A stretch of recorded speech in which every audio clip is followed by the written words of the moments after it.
Hey everyone, welcome to another episode of Renton Reflects.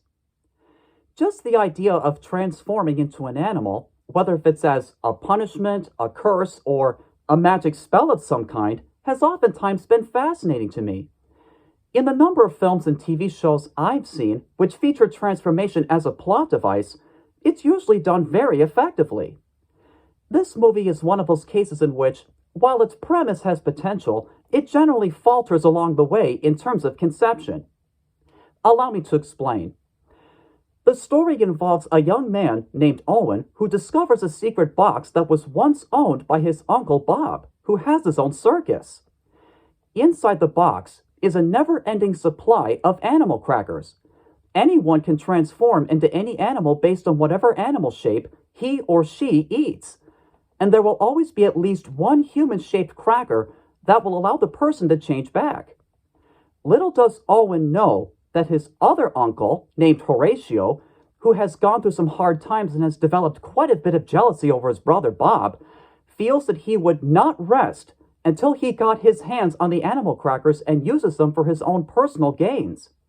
Only Owen, his family, and the rest of Bob's circus must do what it takes to prevent that from happening. Now, the idea of using magical animal crackers as a way to transform into animals is a rather creative one. The film also has some decent animation and a very diverse voice cast. I mean, you'd be surprised at how many big star names are involved in this. However, the biggest flaw that I see with this film has to do with how much the story really sags in the middle, losing focus on the main conflict at hand. The second act basically meanders along with a couple of other subplots that kind of stray from the main one, involving Horatio wanting to go after the animal crackers, but still manage to tie in together, if not quite as strongly. For example, there's a subplot in which Owen gets a job as a taste tester at a dog biscuit factory. He feels that the dog biscuits would taste better if they had human food flavors in them, like spaghetti and meatballs, for example.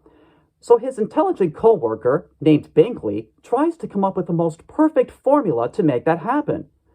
While that particular subplot is okay, it kind of takes away the tension of the dramatic buildup in the main one. So, aside the structural issues in the script, the characters aren't fleshed out as much, and the story can get a little formulaic and predictable at times. There are even one or two moments that don't seem to have too much of a point in being there. Like there's this song number that Horatio sings about his jealousy over the success of his brother Bob. If the script had much tighter storytelling, then I could see the film being more effective. But as is, it may not be a majorly potent puller for adults, but I could see little kids liking it. It's available on Netflix. So get yourself a ticket to the show and decide for yourself. If I were to rate this film on a scale between 1 and 10, I'd give it a 5. It's adequate, to say the least.